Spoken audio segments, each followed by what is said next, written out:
Al siguiente tema de este módulo, que es el tema de la duración de la sociedad. El tema en realidad pues no es complejo, porque cuando los fundadores en el pacto social deciden voluntariamente desarrollar un negocio a través de una estructura societaria, tienen la oportunidad de decidir si es que el plazo de vigencia de la sociedad para llevar a cabo este emprendimiento sea a través de un plazo determinado o indeterminado. La verdad que en la práctica, yo tengo como más de 21 años ejerciendo, nunca he visto el caso de que alguien me haga el encargo de constituir una sociedad para un plazo determinado. O sea, normalmente las sociedades, en la práctica, se constituyen por un plazo indeterminado, porque obviamente este emprendimiento empresarial que contempla el riesgo de la especulación mercantil sobre la viabilidad o no de un determinado negocio o proyecto, hace difícil que uno pueda establecer un plazo, ¿no? Pero en la ley se ha previsto esta posibilidad, es decir, yo podría poner un plazo, un techo, ¿no es cierto?, en donde el cual el proyecto podría desarrollarse. En la práctica, ¿qué puede ocurrir, ya? En la práctica ocurre que, supongamos que ustedes quieren emprender un negocio y es por un plazo determinado. Obviamente es muy incómodo constituir una sociedad, porque constituir una sociedad, como habíamos dicho, es crear una persona jurídica con un conjunto de obligaciones y deberes tributarios, laborales, comerciales, ¿no?, de toda índole.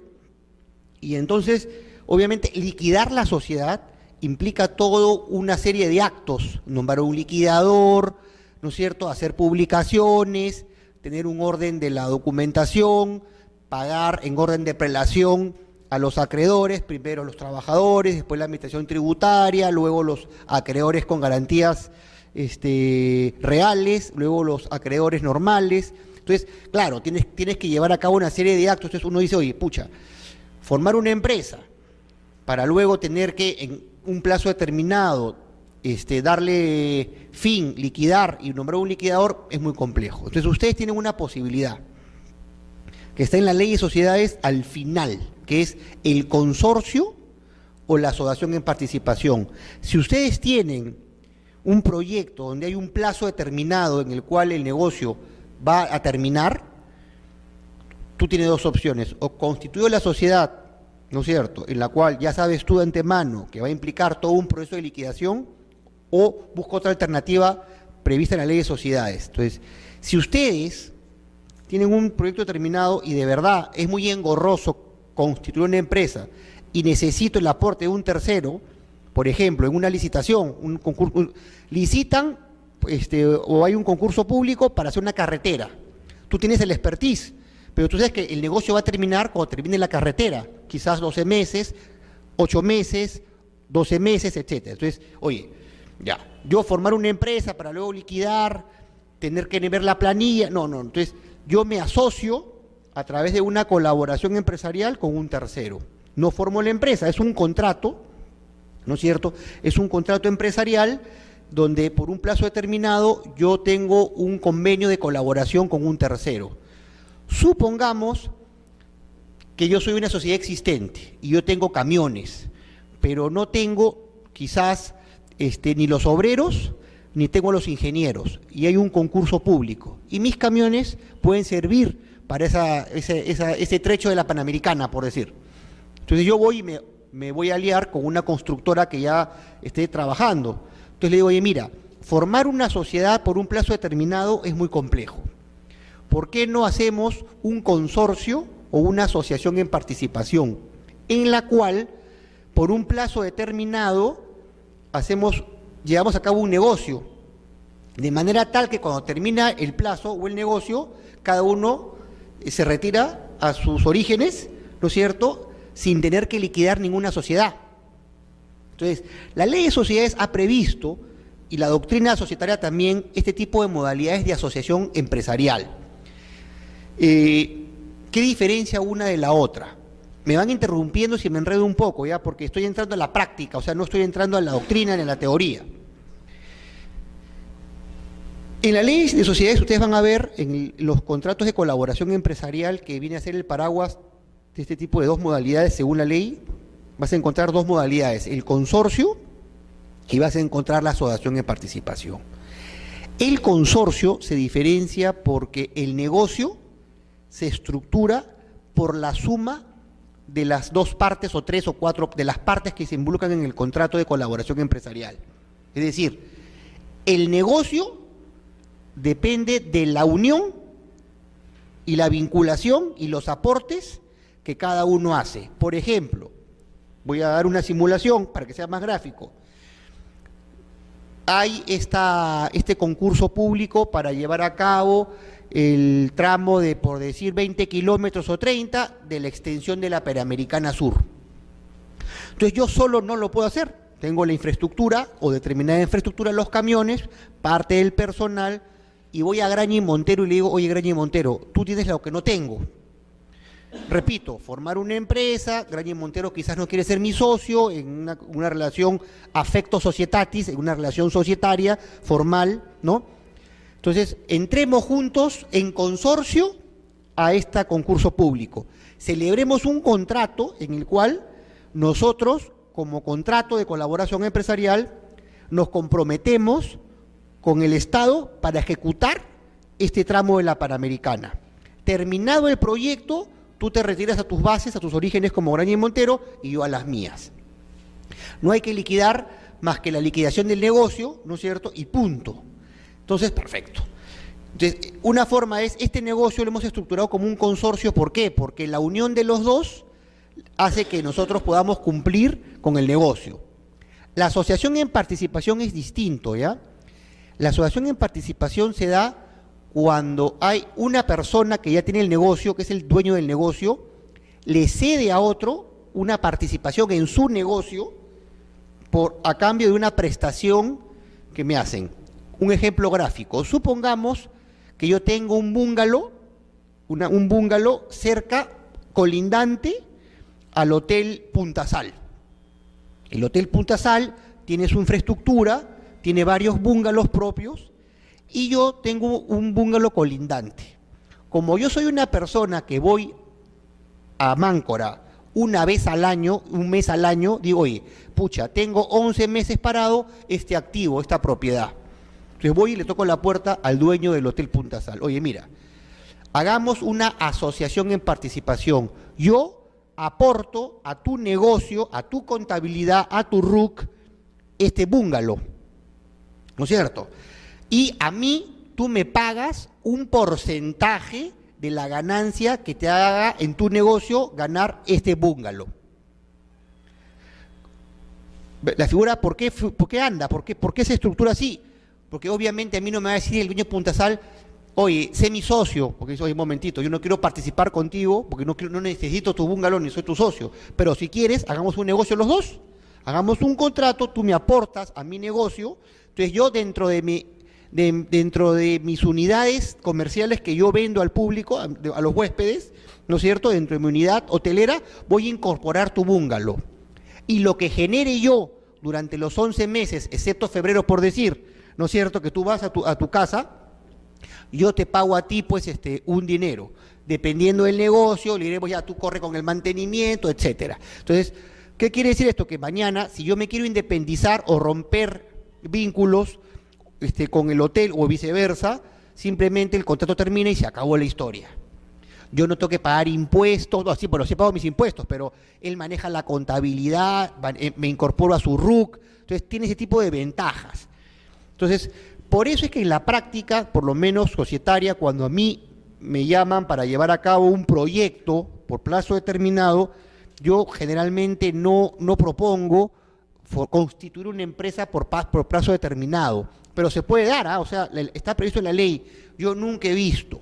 Normalmente el empresario prefiere constituir la sociedad por un plazo indeterminado, especialmente porque no puede prever cuánto va a durar o cuánto tiempo requiere para madurar y culminar el proyecto. Entonces, pero está. Ahora, ¿qué te dice la norma? Es muy fácil, es muy sencillo. Yo puedo decidir, ¿no es cierto?, en el pacto social y en el estatuto el periodo de vigencia. Obviamente tengo la opción de prorrogarlo antes del vencimiento. Si antes de que venza el plazo de duración, yo tengo la opción de prorrogarlo. Una junta de accionistas, ¿no es cierto?, se aprueba, se modifica el estatuto y se prorroga el plazo de duración. Vía modificación estatutaria yo puedo convertirlo en un plazo indeterminado, ¿no es cierto? El tema va cuando ya se te pase el plazo, porque de pleno derecho ya se disolvió la sociedad, porque ya venció el plazo.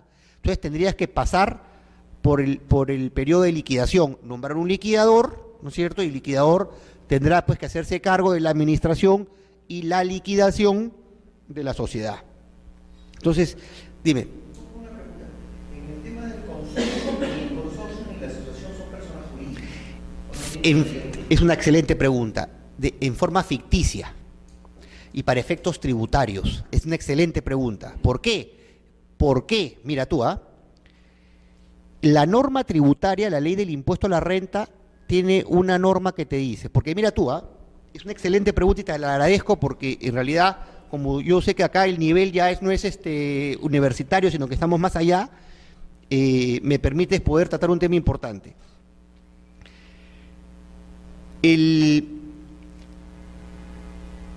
Lo que te dice la norma es que dependiendo de la naturaleza del negocio, y después lo explico bien, si me enredo, por favor me repreguntan, porque lo que quiero que aprendan esta figura, ¿ya?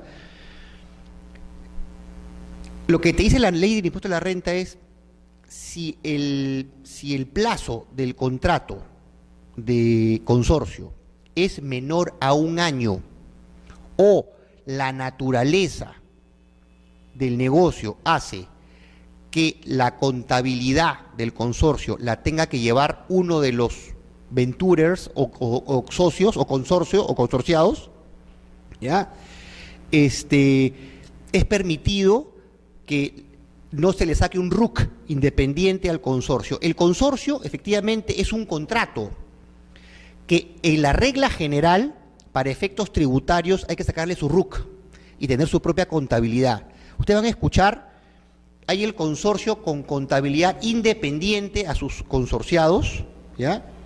Y hay el consorcio con RUC no independiente, es decir, que uno de los consorciados maneja la contabilidad del consorcio, ¿ya? Voy a explicar por qué la diferencia, ¿ya? A la administración tributaria, a la SUNAT, le conviene la regla general, es decir, que el propio contrato tenga su RUC, que tenga su propia contabilidad. ¿Por qué? Porque va a pagar impuestos por los negocios que genera, por la facturación que tiene, por los ingresos que tiene, y cuando los consorciados perciban la utilidad o el beneficio generado por este negocio, es un ingreso directo que va sin gasto. Es decir, yo en mi contabilidad, cuando recibo el billete es como una utilidad que va a la vena. Yo no puedo deducir gastos. Eso entra 100% a mi contabilidad como un ingreso. Pero, cuando se permite que uno de los consorciados maneje la contabilidad, ¿qué ocurre? Que yo, cuando percibo ese ingreso, se va a mezclar con mis pérdidas tributarias y mis gastos, va a ser parte de mi rutina, por decirlo así. Entonces, me permite a mí poder jugar. O sea, es decir, tú liquidas los beneficios del consorcio, puede ser mensual, como tú pactes, porque hay libertad contractual. Puede ser mensual, al fin de determinado ejercicio, por los periodos que tú pactes, ¿ya? Entonces, si la contabilidad la lleva uno de ellos, a la hora que recibe el dinero, va a poder formar parte de sus transacciones y va a poder deducir los gastos normales. Pero cuando el consorcio tiene su propia contabilidad, lleva de frente, o sea, no puede deducir nada porque ellos ya dedujo. O sea, por ejemplo, como tiene su propia contabilidad, sus propios gastos, va a hacer que ese consorcio maneje su propia contabilidad, entonces ya no se puede confundir con la mía. Entonces yo no puedo trasladarle mis pérdidas, mis escudos fiscales, mis gastos, ¿ya? Entonces, la norma por eso que te dice, oye, un momentito, cuando tú formes un consorcio, la regla general es que saque su RUC y maneje su propia contabilidad, salvo dos excepciones, que el plazo sea menor a un año o que por la naturaleza del negocio sea imposible que la contabilidad no la tenga que llevar, hace necesario que la contabilidad la lleve uno de los consorciados. Por ejemplo, en los casinos de juegos se estila mucho la figura del consorcio o de la asociación en participación. ¿Por qué? Porque los casinos a veces reciben máquinas en aportes. Entonces, tú dirás, oye, es un alquiler, o sea, deberían dar en alquiler. O sea, hay empresas, yo tengo mi casino y mi sala, y yo necesito máquinas tragamonedas. Una opción es que yo compre, ¿no es cierto? Pero usualmente no se da porque el jugador se aburre rápido de las máquinas. Entonces, hay mucha rotación del parque de máquinas en un casino. Si vas a poner las mismas máquinas, a veces no rinden lo mismo. Entonces, ¿cómo funciona el mercado? En el mercado estoy yo con que tengo el casino y hay varios proveedores que tienen máquinas. Tú tienes las máquinas X, tú las máquinas Y, tú las máquinas Z, tú las máquinas A, ¿no es cierto? Con diferentes modelos. Yo como empresario y tú como empresario estimamos que tus máquinas X, el modelo alfa, va a funcionar en mi sala. Tú, como Y, dices, oye, mi modelo beta va a funcionar en tu sala. Entonces, vamos armando así el parque. Y yo te doy somos consorciados, yo te doy una participación en mi negocio. Pero como los jugadores se aburren, luego tengo que empezar a rotar. Entonces, si te las compro, sería un tonto porque al final, de repente, esas máquinas en 3 o 4 meses tengo que rotarlas. No me voy a estoquear. Entonces, así funciona en el mercado. Además que por temas tributarios, tú sabes que el casino no gira facturas por las transacciones porque canje fichas nada más. Compra ficha el jugador, yo le devuelvo fichas. Entonces, no es que yo doy un servicio ni vendo bienes. Entonces, no tengo factura, entonces no tengo IGB. Yo no giro facturas ni por el premio. Ah, gana usted un premio, su factura. No es así. Entonces, no hay IGB con el cual yo pueda tener crédito fiscal. Entonces, utilizan este esquema. Entonces, ¿qué ocurre en los casinos? Para pagar el impuesto al juego, el titular del impuesto es el casino, el operador del casino. Entonces, en mis consorcios, obviamente por la naturaleza del negocio, y siendo yo el que tengo que pagar el impuesto al juego, y el impuesto al juego se paga sobre la base del total de apuestas, menos los premios, y genera un monto, ¿no es cierto? La situación va a ir cambiando. Entonces, imagínate que abramos RUC con mi consorcio X, con mi consorcio Y, con mi consorcio Z, con mi consorcio A, muy complicado. Imagínate cuántos RUCs tendríamos que tener. Entonces, ya la SUNAT acepta que en el caso de casinos, uno envía un escrito, dice, oye, he hecho el consorcio con X, el contrato es por X periodo y por la naturaleza del negocio, el que va a llevar la contabilidad de ese consorcio es el operador. Y es normal, pues, porque como yo pago el impuesto, tú no puedes pagar el impuesto al juego, sino yo soy el que llevo la contabilidad con ustedes. Y está aprobado por la SUNAT. O a veces, por ejemplo, cuando el consorcio es para llevar un proyecto como la Panamericana Sur, la licitación, es menor un año. Entonces, obviamente, la liquidación es muy compleja, entonces te permiten que la lleve uno de los consorciados la contabilidad. ¿Ya? Sí. En este caso, en el ejemplo del casino, cuando se hacen los consorcios, finalmente le paga, me imagino, el casino un porcentaje de los ingresos que ha obtenido la totalidad del negocio o esas máquinas. Claro.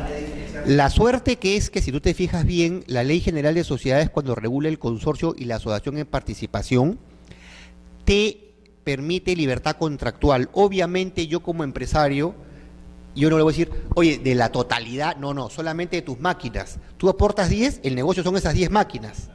Y tú aportas 5, esas 5. Entonces, así funciona, porque si fuera de todo, vamos a perder todos, o de repente por ahí tus máquinas rinden menos de aquel y él se ganó, o tú te ganas con lo de él. Entonces, es por máquinas nomás. Buena pregunta. Entonces, ahora, obviamente un consejo, ¿no? Mucha gente cree que descubre la pólvora y dice, oye, claro, a mí me conviene que la contabilidad la maneje el operador por el tema tributario, que yo voy a tener la opción de poder aprovechar mis pérdidas tributarias con ese ingreso. Entonces, ¿qué ocurre? Dicen, oye, hagámoslo por 11 meses y después lo renovamos. Y cada 11 meses lo renovamos. Entonces, obviamente eso es recontra contingente, porque eso así no figura. Ya, pues la tercera prórroga, segunda, la SUNAT dice, oye, un momentito, yo no soy tonto, tú me estás tomando el pelo. Entonces, es mejor, en ese caso, solicitar a la SUNAT la autorización para que la contabilidad la lleve el operador. En el contrato de consorcio, en realidad, hay amplia libertad contractual. Hay miles de modalidades, ¿ya? De celebrar un consorcio. Igual en una asociación en participación, porque normalmente los consorciados tienen muchos celos del manejo operativo del negocio. O sea, oye, ¿quién va a ser el operador del negocio? ¿Ya? Entonces, hay libertad contractual. O sea, por ejemplo, yo puedo pactar que ese consorcio maneje su propia cuenta bancaria y mancomunadamente con firmas de ambas partes se maneja la contabilidad. O simplemente en los casinos, ya no importa. ¿Y sabes por qué? Porque cada consorciado puede verificar con el pago del impuesto al juego cuánto ha generado la sala. Entonces ahí sí ya no es tan conveniente doble firma, ¿no? Entonces, oye, aparte ya saben, ya, oye, no te preocupes porque cada máquina tiene un contador. Entonces yo sé cuánto ha generado mi máquina en un mes. Entonces ya no es necesario, pero en otro tipo de negocios, tú puedes, dependiendo de la naturaleza del negocio, oye, hagamos un comité de gestión tipo directorio de una empresa, ¿no? Pues nombremos un gerente, ¿no es cierto? Nombremos un operador, un consorciado operador del negocio, como lo quieras estructurar, ya con escala de poderes mancomunados, como quieras. Ahí hay libertad contractual. Van ustedes a escuchar, especialmente cuando hablen con americanos o con extranjeros, que al consorcio se le llama joint venture. El joint venture viene a ser una modalidad de consorcio, ¿no? Es prácticamente lo mismo. O sea, en la ley de sociedades peruana, tú no vas a encontrar la denominación de joint venture, pero es exactamente lo mismo que un consorcio. En realidad, el joint venture es una modalidad de consorcio, ¿ya? Pero lo importante en el consorcio es que, si te fijas bien, el riesgo del negocio es compartido, ¿ya? El riesgo del negocio es compartido. Si tú me dices a mí, no está prohibido, pero no es natural, ¿no? Que, por ejemplo, yo pacte contigo que tu beneficio, tu utilidad, que es libertad, tú la puedes pactar como quieras, es solamente sobre las ganancias y no sobre las pérdidas. Para mí es un consorcio desnaturalizado. O sea, no es un consorcio. La esencia es que, siendo un negocio, ambas partes asuman ese riesgo. Lo cierto, igual en la asociación en participación, no es natural. Además, les comento que eso puede generar una contingencia tributaria, porque yo podría disfrazar un arrendamiento bajo el paraguas de un consorcio o una asociación en participación, porque me podría decir la SUNAT, oye, aguanta un momentito, ese búngalo que tú has aportado al ¿cómo se llama?, al hotel, es un arrendamiento, paga IGB. Cuando yo aporto en consorcio, en asociación en participación, el ingreso que me atribuyen viene sin IGB, ¿ya? Entonces, mucha gente cree que descubre la pólvora. Entonces, por ejemplo, la típica, ¿no? El señor tiene un inmueble donde hay un grifo y dice, bueno, ya, como yo soy una persona, yo no quiero pagar IGB, voy a ser vivo, pues, en lugar de hacer un contrato de arrendamiento con el grifo y le voy a alquilar el inmueble al grifo, porque hay IGB, ¿no? Voy a agarrar y voy a hacer un contrato de asociación en participación. Entonces, obviamente que la SUNAT te va a decir, oye, un momentito, la realidad económica de la operación es un arrendamiento disfrazado con el hábito de una asociación en participación, y eso te voy a imputar el IGB que no me has pagado, ¿ya? Especialmente en los contratos, cuando te dicen, oye, yo participo de las utilidades pero no de las pérdidas, ¿ya? O te ponen así a veces, por ignorancia, tengan cuidado, ¿ya? Porque hoy día los abogados corporativos tienen que ir de la mano con el tributarista. De repente no ser un tributarista porque son especialidades distintas, pero siempre ir de la mano de un tributarista. ¿Por qué? Porque, miren ustedes, Si yo aporto el inmueble en asociación en participación y pacto, que no está prohibido, un monto fijo mensual, me da a decir la SUNAT, oye, un momentito, pues a la hora que tú pactas un monto fijo mensual es una renta, es una merced conductiva, te voy a imputar, ¿no es cierto? Entonces, tengan cuidado, ¿ya? Porque ya hay jurisprudencia, hay resolución del Tribunal Fiscal que en el caso de este señor, que pone en asociación en participación el inmueble para ahorrarse el IGB, eso no es el negocio, es una contingencia. Además, otra figura más que quisiera también conversar porque se va escapando y es una figura nueva. Hará 2 años el alquiler de personas naturales, o sea, los ingresos de primera categoría, pagan 5% del impuesto a la renta. Esto generó que la gente que tuvo previsión, si yo tenía mi fábrica, yo decía, oye, mejor yo le alquilo a mi fábrica el inmueble, de manera tal que la tasa me permite a mí descontar esa renta de la producción de mi fábrica y yo solamente pago 5%. Recibo todos los meses mi renta, la tasa es baja y me beneficio. Y además mi empresa deduce ese gasto, ¿no es cierto? Bacán. Pero, por ejemplo, ¿en qué momento, miren ustedes, porque eso es muy sutil y no está en la ley, qué pasa si yo tengo varios inmuebles? Yo soy una persona natural y tengo pues un local comercial en el centro de Lima, un local comercial en el Jockey Plaza, un local comercial en Camino Real, tengo 10, 15, 20 locales comerciales. ¿Es primera categoría o tercera categoría? No lo dice la norma, no dice de reincidencia ni de cantidades, pero ¿en qué momento el señor que estaba bajo el régimen de primera categoría va a ser tercera porque ya es una actividad empresarial? Oye, un momentito, ya tú no eres, y habíamos visto, recuerden ustedes, que para llevar a cabo un negocio no es obligatorio y un negocio se puede llevar solamente por una sociedad, una persona individual, particular, natural, ¿no es cierto?, puede llevar a cabo negocios, ejercer el comercio con toda libertad, no tiene por qué necesariamente ser una sociedad. O sea, no es exclusivo de las sociedades o de las llamadas empresas la generación de rentas de tercera categoría, la generación de rentas empresariales. Un señor multimillonario que tiene más de 15 inmuebles o que tiene un edificio, 2 o 3 edificios, no me van a decir ustedes que es la renta igual que la viejita que de una casa y con esa casa tiene una renta. No, pues, ¿no es cierto? Entonces, no está escrito, no hay jurisprudencia, no hay casuística, pero que hay que tener sumo cuidado, ¿no? El otro día tuve un caso de un señor que tiene varios negocios y el señor tiene un hotel y el hotel lo alquila. Entonces, y teníamos pues que ver el asunto de qué criterio aplicamos acá, ¿es primera o tercera? ¿No? Entonces, cuidado ahí, ¿ah?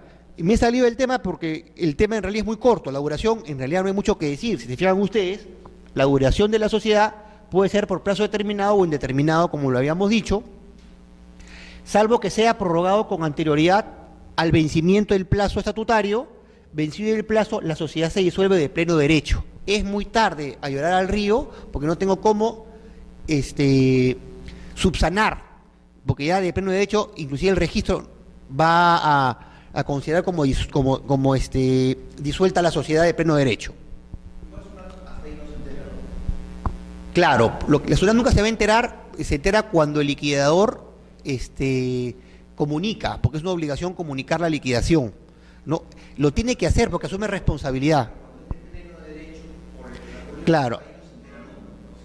Es que lo que hace que la obligación es del gerente es convocar a junta para nombrar liquidador. Ojo, si no estás asumiendo responsabilidad. O sea, mira tú, disuelta la sociedad, ¿qué va a ocurrir? Que la sociedad viene irregular. Cuando viene irregular, los administradores asumen responsabilidad ilimitada. Entonces, obviamente, tú como gerente, lo primero que vas a hacer es convocar a junta para que culminen con la liquidación. Porque, o sea, el cierre de una empresa, por llamarlo así, tiene 2 momentos. O sea, el acuerdo de disolución, o sea, acordamos disolver, y la etapa de liquidación como consecuencia de la disolución. Entonces, primero se disuelve y luego se liquida. Termina la liquidación, se cierra la partida.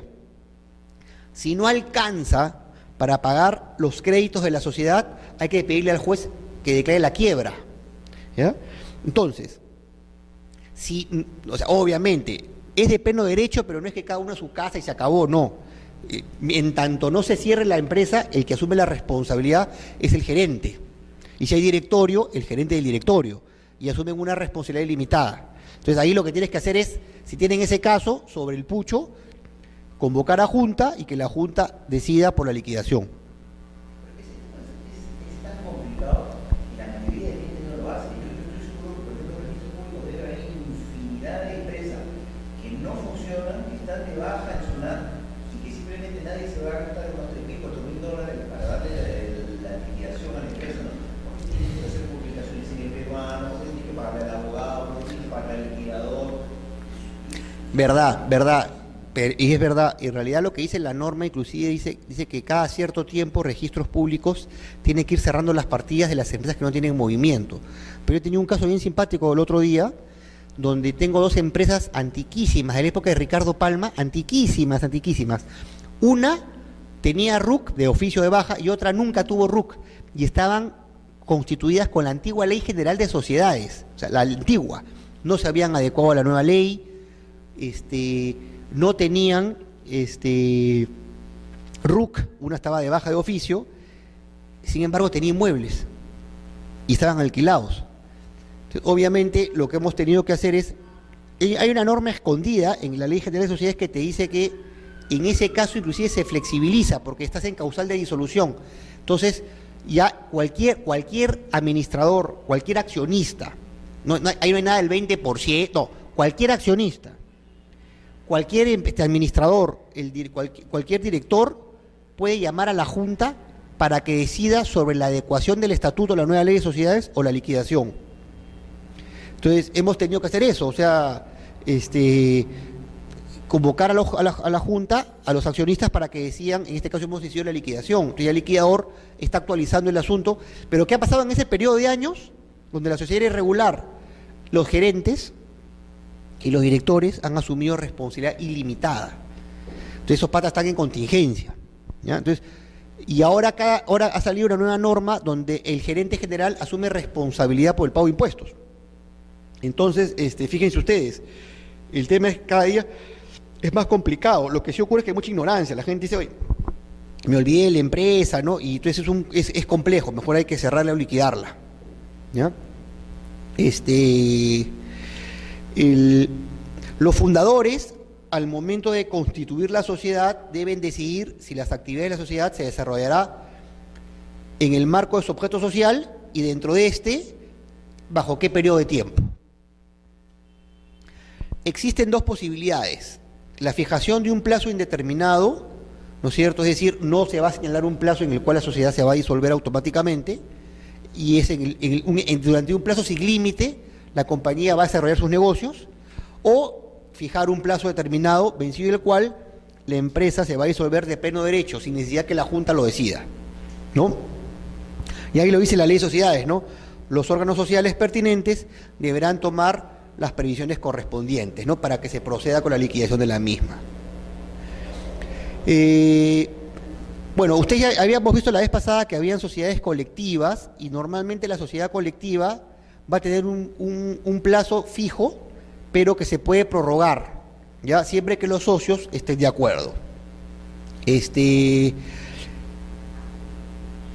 No es de aplicación para sociedades colectivas esta disolución automática, ¿no? Porque siempre se le va a dar la potestad a los socios de poder prorrogar el plazo. Y en las sociedades comanditas simples se va a regir por lo anterior, es decir, en tanto no se oponga, también igual va a aplicarse estas normas. En realidad las normas en comandita y las sociedades en comandita y colectivas no se utilizan en realidad, porque como ustedes saben, los socios asumen responsabilidad ilimitada y nadie va a querer asumir eso jamás, pues por voluntad propia, ¿no? Adelante. Buenas, ¿qué tal? Tanto gusto, ¿qué tal? No se preocupe. Como habíamos visto, la prórroga debe aprobarse antes del vencimiento, porque si no ya hay una disolución de pleno derecho, ¿sí? Ya no hay posibilidad de subsanar vencido el plazo, ¿no? Porque hay una disolución de pleno derecho. Entonces, como tú bien decías, prever que si vencido el plazo ya la sociedad está en disolución y obviamente los administradores tienen el deber de cuidado bajo responsabilidad propia de convocar a la Junta para que decida la liquidación de la sociedad. Hasta aquí, bueno, hemos terminado el primer punto. Como habíamos visto, en realidad los dos temas de hoy no son muy densos, ¿no? El tema del domicilio social, obviamente, al igual que la duración, definitivamente la sociedad va a tener que desarrollar sus actividades dentro de una circunscripción geográfica, y eso se llama el domicilio social, ¿no es cierto? Es el lugar donde la sociedad va a establecer su sede. Puede haber sucursales, pero yo tengo que tener mi sede propia, ¿no? De ahí, de mi sede propia, de mi sede principal, es donde ya yo voy a poder establecer filiales o sucursales.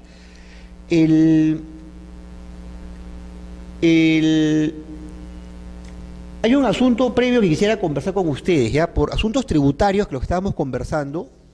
En algún momento muchas personas consideraron conveniente desarrollar actividades empresariales a través de empresas no domiciliadas en el Perú, ¿no?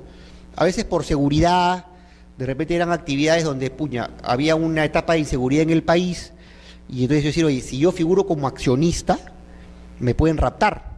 Entonces, buscaban alternativas para mantener anonimato. Entonces, oye, ¿cómo hago para no figurar? Que sea una empresa tuya no domiciliada en el país la accionista. Usualmente se aplicaban o se utilizaban empresas offshore, panameñas, Islas Vírgenes, etcétera. ¿Por qué? ¿Por qué? Porque hay legislaciones donde te permiten, en tanto que la sociedad no ejerza actividades en lugar de su domicilio, si es Panamá, por ejemplo, que es clásica, no tiene que pagar impuestos. Se llaman lugares donde es nula o baja imposición tributaria. Entonces yo decía, oye, a ver, soy un minero importante, yo no quiero en la época del terrorismo que la gente sepa que yo soy el dueño de la minera importante X, ¿no es cierto? ¿Cómo me escondo? Entonces, ellos utilizaban una estructura en la cual buscaban una empresa offshore. Entonces, esta empresa offshore lo escondía a él, ¿ya? ¿Y por qué utilizaba un mecanismo offshore? Porque obviamente no pagaba impuestos en Panamá porque no ejercía actividades en Panamá o en Islas Vírgenes, ¿no? O en estas Islas Caimán. Entonces, ¿pero qué ocurrió? Luego, otras personas decían, ok, yo quiero que mis inversiones vayan a estos países porque al final voy a estar libre de pago de impuestos. Pero hoy día, las normas tributarias han empezado a acercar este tipo de beneficios que generaban antes estas estructuras, y dice, un momentito, igual a mí me pagas impuestos, porque antes, ¿qué pasaba? Tú vendías las acciones de tu minera, pero vendías las acciones no abajo en el Perú, sino las vendías en Panamá, y estaba libre de impuestos, ¿no es cierto? Entonces, ahora te dicen, un momentito, esa venta que tú haces, como genera una renta de Perú, hay que pagar el impuesto. Ya no hay esos beneficios, ¿ya? Inclusive eso generó toda un debate, porque muchos abogados corporativos decían esto va a perjudicar las transacciones en el Perú porque tú estás grabando operaciones que no se dan en el país. Pero bueno, así están las normas. Mucha gente utilizaba estos vehículos para hacer inversiones. Entonces, hoy en día te dicen, a mí no me interesa, ¿no es cierto? Pero si hay una vinculación, tú me pagas el impuesto en el Perú. Ya no es tan atractivo como antes el tema de estas estructuras, ¿ya? Entonces, ¿qué ha pasado? Esto ha generado ahora que muchas personas digan, oye, ya no me conviene tener una empresa, una holding en un paraíso fiscal. Además que ya el país se ha pacificado en términos de riesgo. Ahora hay una delincuencia pues callejera, pero ya un poco que la cosa está más tranquila que en la época del terrorismo. Entonces, me conviene desaparecer a esta empresa offshore. Pero ahora, ¿cómo hago? ¿Cómo hago? Porque si yo le vendo o yo me vendo a mí, tengo que pagar el impuesto a la renta de mi misma empresa. Entonces, ¿qué se estructura ahora? Que es la redomiciliación. Es decir, voy a domiciliar esa empresa panameña en el Perú, ¿ya? Eso se está aplicando ahora. ¿Cómo es? Eso me permite a mí, y va a estar la administración tributaria feliz, porque yo le digo, oye, esta empresa panameña se va a convertir en peruana. A la hora que se convierte en peruana, ya la situación es más clara y el tema tributario está tranquilo y zanjado. Entonces, y no hay costo, porque lo que estoy haciendo simplemente es traer mi empresa acá. Este es un procedimiento que se inicia con un acuerdo de la Junta de Accionistas de la empresa extranjera, ¿no es cierto?, donde va a aprobarse que esta empresa se va a domiciliar en el Perú, en Lima. Entonces, hay una etapa donde hay una anotación preventiva porque ese acuerdo, ¿no es cierto?, del Panamá, por decir, se anota preventivamente en el Perú. En tanto, la partida ya se cierra para yo poder inscribirla en el Perú definitivamente. Entonces, al redomiciliar, queda zanjado el asunto, ¿ya? Y ya aplica la Ley General de Sociedades normal, donde tú tienes una sede principal, que es en Lima, o donde tú es Chincha, o Arequipa, donde tú quieras, está dentro del Perú, y las oficinas que vaya a montar en otros lugares son sedes, pero al final hay un domicilio principal donde lo que es la sede, donde se tributa, etcétera, ¿ya? Entonces acá tenemos, dice acá, es aquel lugar donde se desarrolla las actividades principales de la sociedad, donde se instala su administración, ¿ya? Otro tema por experiencia, ¿no? Por la práctica, a veces te dicen, oye, ¿dónde me domicilio? Porque yo puedo tener un hotel en Cusco, ¿no es cierto?, un hotel en Trujillo, otro hotel en Arequipa, y sin embargo, ¿dónde pues voy a poner la sede de la compañía? Porque realmente a veces la ponemos en Lima. ¿Por qué? Porque en Lima está la mayoría de las sedes principales de todas las empresas. Entonces, de repente yo, si es Trujillo o es Cusco, ese hotel va a ser para la administración tributaria, ¿no es cierto?, de la sede de Cusco, importantísima. Entonces, voy a estar en la mira con mayor rapidez que en Lima, porque en Lima voy a ser quizás una empresa más de las importantes que hay. Entonces, a veces, para fiscalizaciones, etcétera, estas empresas que son los monstruos en una provincia, es una más en Lima. Entonces, siempre transmítale eso a los clientes. Oye, un momentito, no hay ningún problema, pero ten en cuenta que de repente, si tu base, tu sede va a ser, y toda tu contabilidad va a estar en Cusco, quizás por el volumen de transacciones del lugar, tú vas a ser una empresa que va a estar en la mira con mayor facilidad que una empresa que esté en Lima, ¿no? En realidad esos son los temas de hoy. No sé si tienen preguntas, porque los dos temas, como comentaba, no quiero invadir ya los otros temas. Me he tratado de explayar un poco con la práctica. No sé si tienen preguntas, que les agradecería para un poco ver cómo redondeamos ideas. Una pregunta, estas en los contratos de consorcio de los que hablaste, cuando la empresa va a distribuir ya las ganancias, ¿no? Como por ejemplo en este caso de los casinos, o sea, el casino que ya le va a entregar el dinero a las empresas que han aportado las máquinas, tragamonedas, ese pago, si bien es cierto, obviamente, como tú has dicho, no está grabado con IGB, porque si fuera alquiler sí estaría grabado con IGB, ese pago tendría que hacerse mediante un comprobante. Se llama nota de atribución. Es una nota de atribución. Es una nota de atribución. Esa nota de atribución, ahí tú vas a liquidar como creas conveniente. Algunos utilizan la fórmula de adelanto de utilidad, otros dicen el negocio se liquida mes a mes, ahí la más plena libertad. Pero se hace con una nota de atribución, porque yo se llama así porque yo estoy cumpliendo estoy atribuyendo una determinada prestación al negocio. Por eso tú me vas a atribuir una participación. Sí. No hay problema. La parte última es los capitalistas son peruanos y se van a Panamá, ¿no? Y forman ahí la empresa para no pagar impuestos, ¿es correcto? No, no es así. Lo que pasa es que, te explico. La lectura que se le da a una estructura offshore normalmente es 3. Que es para no pagar impuestos, lo cual ya no se puede, porque ya no es conveniente, no se da eso ya con las normas tributarias actuales. Pero antes ese sí. No era para no pagar, lo que pasa es que ¿por qué escoges una estructura offshore? Por seguridad, es una opción, o la lectura por lo menos que tenían las autoridades es por seguridad, por lavado de activos, por delitos, o para no pagar impuestos. Esa es la lamentable. Y nadie, generalmente las autoridades nunca te van a decir, ha sido para seguridad. Pero yo he tenido casos de gente que yo le he dicho, oye, no te conviene porque ya tributariamente no es rentable el CIPIS, pero ¿cómo me cuido el pellejo? Porque al final me pueden ratar, ¿no? Entonces, pero no hay negocio, ya no es negocio, porque al final, ¿qué ocurre? ¿Qué va a ocurrir? Que hoy en día, hace muchos años, el impuesto a la renta era una renta de fuente local, pero hoy es de fuente mundial. Es decir, que tú vas a tributar por tu renta mundial. Y más hoy en día, las normas te dicen, oye, todas las inversiones que hagan tus compañías extranjeras y todos los ingresos que tú tengas por esa generación de rentas, tienes que ser tributadas tú en el Perú.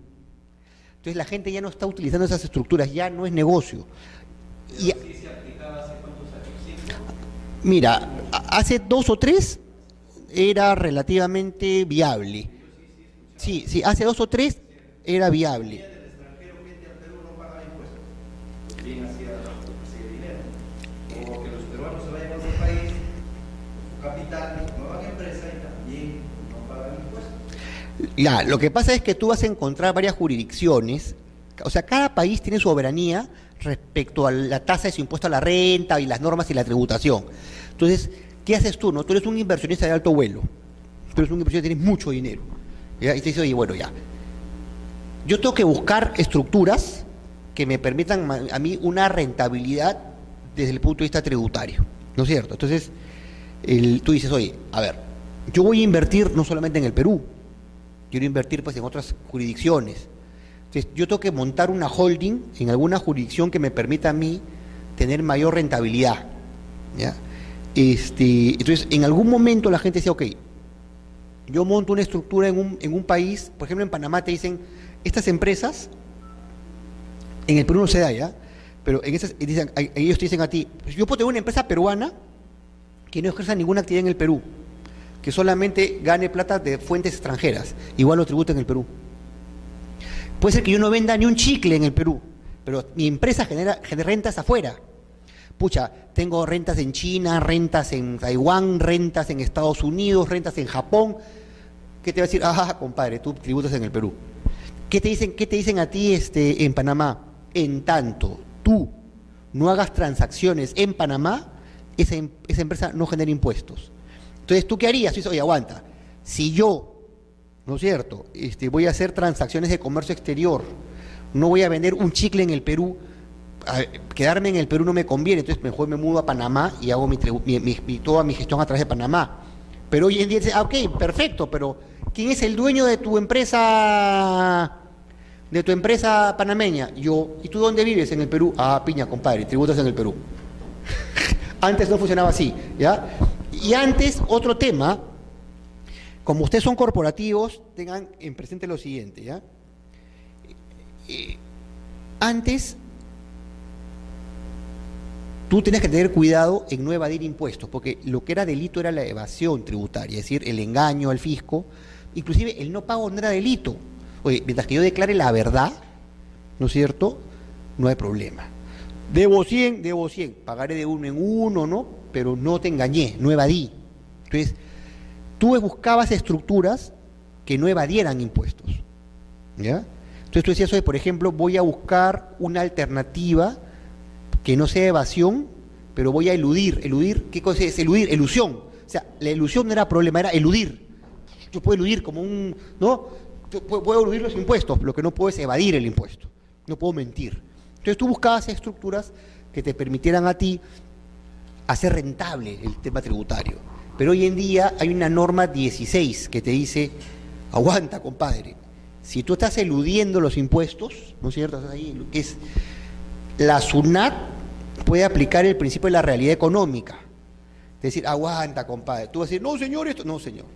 Tú has hecho esta estructura para pagar menos impuestos. Yo te voy a aplicar el impuesto que te toca. y te van a cobrar todo, pues, hasta el último. Entonces, cada día se hace más difícil ser creativos en algún. Yo nunca he creado ese tipo de cosas porque yo no soy tributarista, ¿no? Pero, claro, antes uno buscaba tratar de ser ingenioso, ¿no?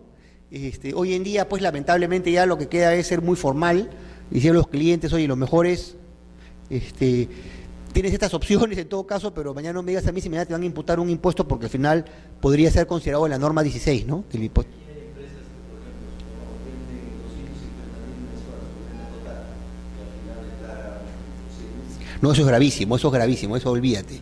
Eso es gravísimo, eso no debería ocurrir. La óptica, pasa mucho tiempo. Pero no debería ocurrir, o sea, lo que ya no debería ocurrir es, uno, el no emitir comprobantes de pago, y dos, el declarar menos, porque eso no tiene perdón, y al final eso te genera una contingencia tremenda, ¿no? Entonces ya no es dable, en realidad no es aconsejable, no se puede, es difícil, inclusive otras empresas sé que se estilaba, han habido casos de gente que cayó porque compraban facturas, eso es peligrosísimo, no es recomendable, eso no puede darse, porque al final tú tienes que demostrar el nexo causal. Ojo, tú puedes deducir gastos de tu empresa, pero que tengan una relación causal con la generación del negocio, con la generación del impuesto a la renta. Yo no puedo pasar como gastos los pañales de mi hijo, porque oye, el pañal no tiene nada que ver con tu empresa, pues. No puedo deducir el carro Mercedes, no puedo, porque oye, ¿qué tiene que ver eso? Entonces, hay que tener sumo cuidado. No, hay que tener sumo cuidado. Yo a veces me doy con la penosa casos de que hay gente que dicen, empiezan a deducir gastos loquísimos. Oye, no se puede, pues no se puede. O sea, restaurante quizás sí se pueda, dependiendo del negocio, pues no, de repente tú eres pues, un broker de seguros y necesitas tener vinculaciones comerciales, probablemente sí. No, lo que no puedes pasar, pues de repente es pañales, la botica, pues no, el parto, ¿no? Esas cosas, ¿no?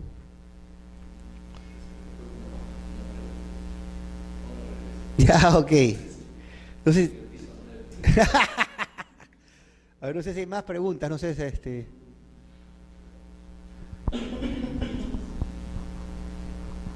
Ahora, el domicilio no necesariamente, el domicilio social, no necesariamente, creo que no te lo exige SUNAT, tiene que ser igual al domicilio fiscal. Podría ser un domicilio fiscal completamente diferente. no, son cosas distintas. O sea, el domicilio fiscal, tú dices, hay domicilio especial, fiscal, real, no es normal, o sea, pero usualmente coincide, pues, porque es lo natural, o sea, si yo tengo mi sede en Lima, obviamente mi RUC y domicilio fiscal es en Lima. O sea, es natural que coincida. Ajá. Ahora se está utilizando, por ejemplo, los chinos, que son fabricantes de maquinaria en Perú, trayendo el producto, ¿no? Y aquí hay muchas tiendas que tienen, pues, por ejemplo, 6, 7 sucursales, y que ellos mismos han llegado a contactar a ese cliente, ¿no? Entonces yo le compro con $20.000 y ya es una factura por 5 meses. Y si quieres decir, pero su producto sí, o sea, te da el precio real, pero la factura no te da por los $20.000, eso te da por los 15. ¿Por qué? Porque a la hora que ha traído el producto, también no ha declarado el precio real. Pero eso le genera un problema al que vende, es que el que vende va a tener más ganancia. Ojo, a la tienda comercial no le conviene que si es un producto que lo voy a vender a 100 y que me ha costado 50, decir que me costó 20, porque al final mi ganancia va a ser 80. Entonces yo no tengo, ahí yo tengo un sobrecosto que no estoy, o sea, es una tontería, porque no. Que se mueve. Mira, ahí el que está pagando el impuesto del chino es el peruano. Lo que sí es un tema interesante que has tocado es, ojo, hay lo que se llaman las filiales, que son las sucursales de hecho, mira, supongamos que yo tengo una tienda comercial, mi sede es Lima, tengo mi RUC en Lima, pero tengo varios puntos de venta, ¿ya? A veces le llama sucursal, pero pero es una sucursal entre comillas, porque la sucursal que implica, ¿ya? Que yo puedo como empresa tener varios puntos de venta, es decir, bajo un mismo RUC, ¿no es cierto? Bajo un mismo RUC, no que sea, yo abro varios puntos de venta, entonces abro varias facturas con varias series, ¿no es cierto? Y en mi RUC tú vas a encontrar varios locales, ¿no es cierto? Es el mismo RUC que tiene abierto varios puntos de venta. en teoría la sucursal debería ser un paso más allá. Es decir, por ejemplo, voy a abrir mi sucursal en Chincha. Esa sucursal en Chincha, si bien es cierto, es dependiente mío, ¿no es cierto? Si es de una empresa peruana, no hay ningún problema porque todo el tributo es en el Perú y está con un mismo RUC. El problema se va a dar en la práctica cuando, por ejemplo, yo voy a abrir, cuando una empresa peruana que abre una sucursal en el extranjero, tampoco es problema porque tributamos todo acá en el Perú. El problema se va a dar, por ejemplo, cuando una empresa extranjera abre una sucursal en el Perú. Te explico por qué. Porque para efectos tributarios, ojo, cuando yo abro una sucursal, que no es el tema de hoy, pero se trata de una persona jurídica distinta al principal, a la matriz, sino es la misma persona. Es un brazo económico, pero no es una empresa que tiene otro RUC ni una persona jurídica distinta. Yo le voy a asignar un capital para que se lleve el negocio en ese determinado lugar, pero yo sigo siendo el responsable porque es mi filial, es mi sucursal. No es una persona jurídica distinta, ¿ya? Pero supongamos que se trata de una empresa española que va a establecer una sucursal en el Perú. Entonces, para efectos societarios, corporativos, civil, patrimonial, esa sucursal en el Perú es una persona jurídica, una sola persona jurídica, no son distintas. Pero para efectos tributarios, como una empresa está en España y otra en el Perú, tengo que abrirle un RUC a la sucursal española en el Perú. Y va a tener que tributar como cualquier empresa independiente. Porque, o sea, la empresa extranjera que quiere entrar al Perú tiene dos formas. O envía una sucursal o establece una subsidiaria. ¿Qué es una subsidiaria? Es una empresa del grupo peruana. España, Perú, SAC. Entonces, es una empresa propia, con vida propia, distinta a su principal, es una subsidiaria. La diferencia entre sucursal y subsidiaria es que la subsidiaria pertenece a un grupo, pero tiene vida propia. La sucursal no tiene vida propia, es un apéndice de su matriz. Pero para efectos tributarios se le va a considerar como independiente, como una persona jurídica independiente. Y eso genera una complejidad. ¿Por qué? ¿Cómo vamos a deducir los gastos entre transacciones entre su matriz y su subsidiaria? Tributariamente tienen vida independiente porque tiene su RUC propio y el otro en su país. ¿No sé? Este va a tributar independientemente por las ventas que hagan en el Perú. Pero, ¿qué pasa, por ejemplo, si la matriz le presta dinero a su sucursal? ¿Es posible, es natural un préstamo a sí mismo? Tú te puedes prestar a ti mismo, yo, la matriz, le puedo prestar a mis subsidiarias, si somos la misma persona jurídica. ¿Qué tratamiento tributario le damos? Se puede prestar, yo puedo deducir gastos entre operaciones con mis subsidiarias siendo la misma persona. Entonces, ahí es un debate hasta ahora que se da y hay fallos del Tribunal Fiscal distintos.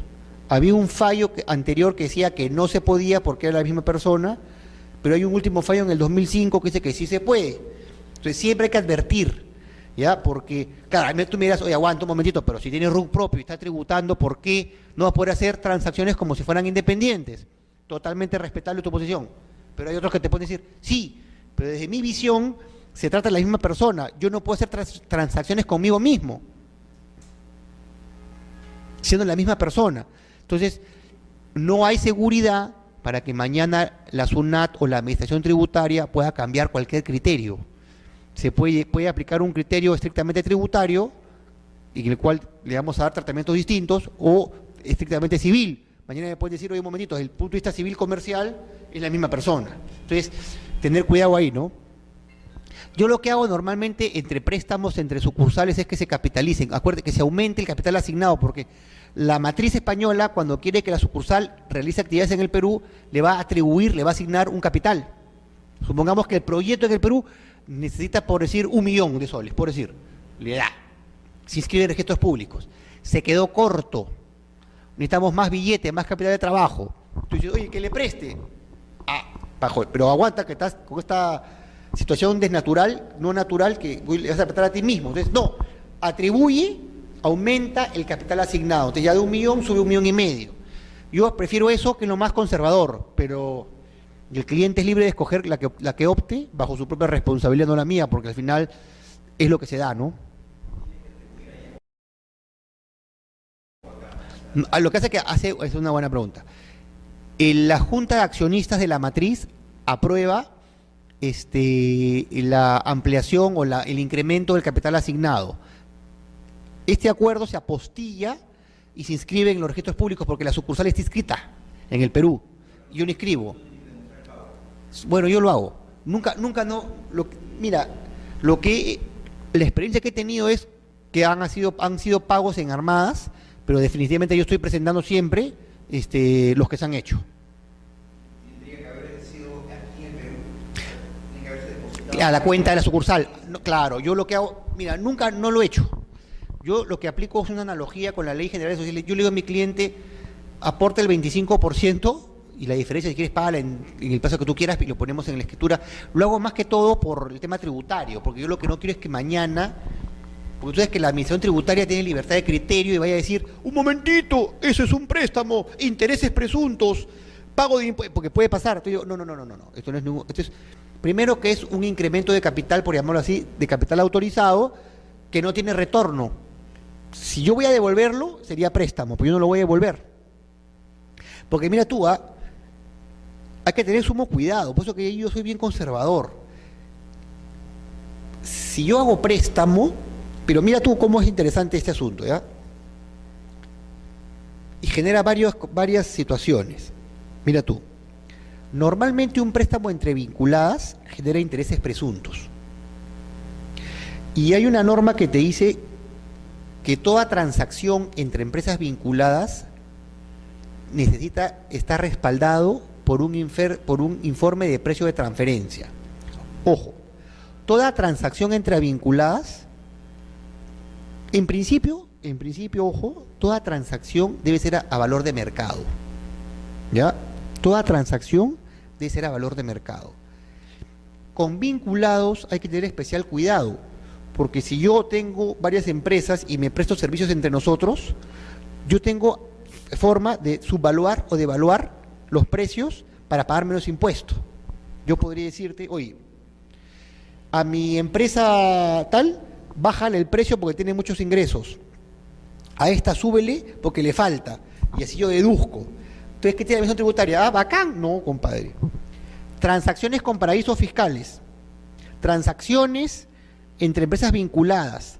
Transacciones donde tú ejerzas sobre el proveedor o sobre la otra parte un nivel de transacciones mayor al 90%, tiene que estar respaldada por un informe de precio de transferencia. La multa es altísima, no recuerdo cuánto, por no tener el informe. Entonces tú contratas a una empresa donde te acredita que el valor de la transacción que has tenido con tu vinculada es a valor de mercado. Tiene que estar respaldado. ¿Ya? Y entonces, y eso se hace justamente por el tema de no obtener ventajas. Entonces, mira tú, en una subsidiaria, todo préstamo entre vinculadas tiene que ser a valor de mercado. Es decir, oye, aguanta. ¿Qué ganó el que prestó?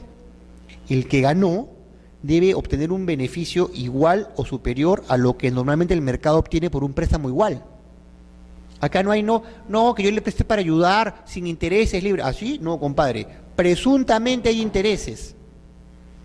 Entonces, ¿qué va a pasar?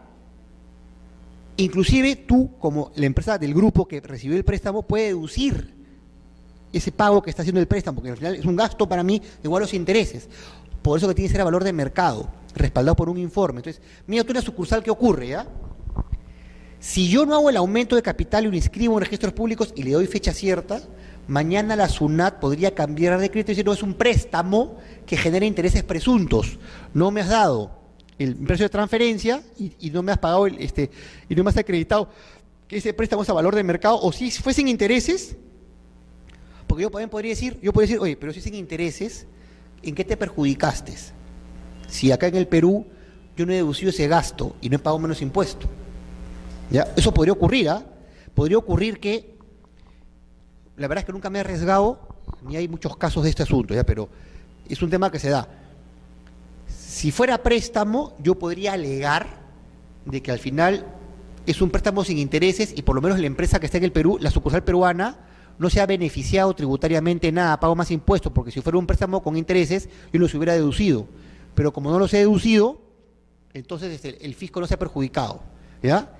Pero me corro el riesgo que me digan mañana sí, pero en el mercado eso no se da. Entonces, por ese vacío que hay en la ley, yo prefiero 1000 veces hacerlo como capital autorizado. Y me curo en salud y duermo tranquilo. ¿Hay más preguntas? ¿Seguro?